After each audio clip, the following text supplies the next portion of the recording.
在完成結構建模和荷載輸入後，進入前處理及計算。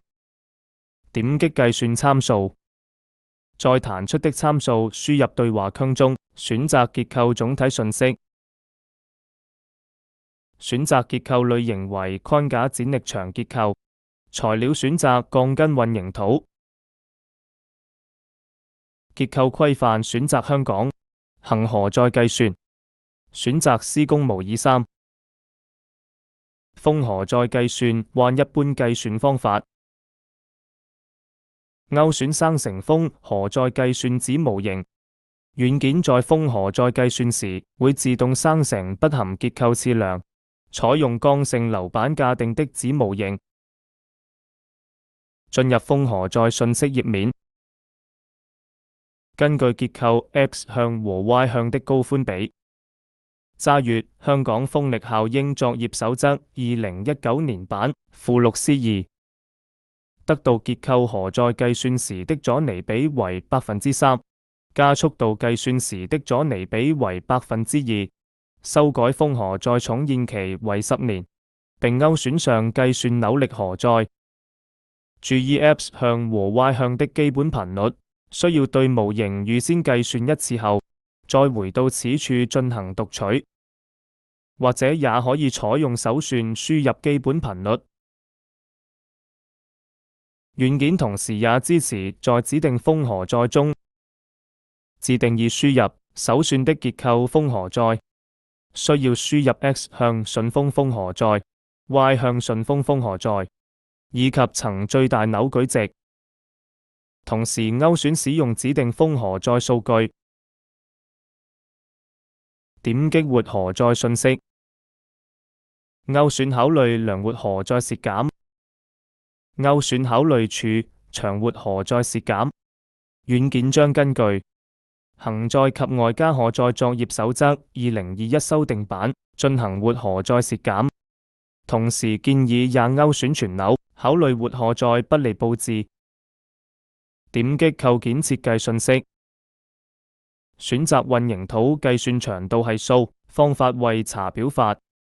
選擇 X 向和 Y 向為有質疑。軟件會根據混凝土結構作業守則2020年修訂版的 6.2.1 節和 6.2.2 節，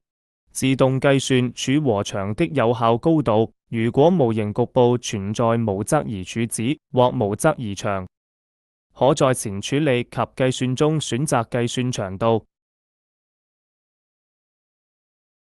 選擇指定質疑柱或質疑牆，可在模型中對局部豎向構件進行單獨的質疑，性質指定。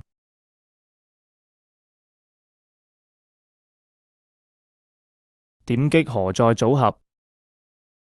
可以檢查軟件根據混凝土結構作業守則2020年修訂版 2.3.2 節默認生成的荷載分項係數。點擊組合表，勾選採用自定義組合，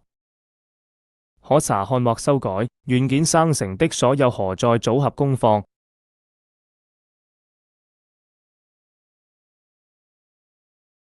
點擊確定，參數輸入完成後，點擊生成數據及數檢。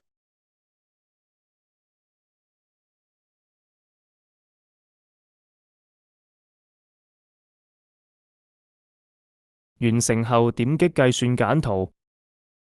點擊逐測簡圖可檢查全扭模型。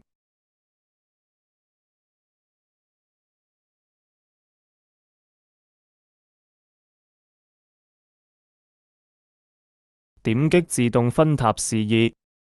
可檢查軟件生成的封荷載計算子模型。此模型刪除了測量和樓板。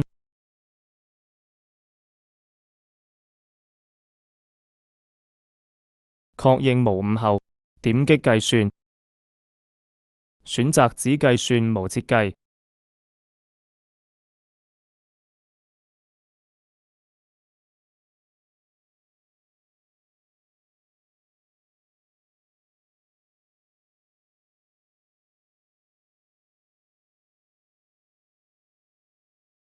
計算完成後，回到前處理及計算，點擊計算參數，選取封荷載信息，點擊讀取計算結果頻率。軟件將根據計算結果自動進行更新。點擊確定，重新點擊計算，選擇生成數據加全部計算。至此已完成模型的前處理、參數定義與計算設計。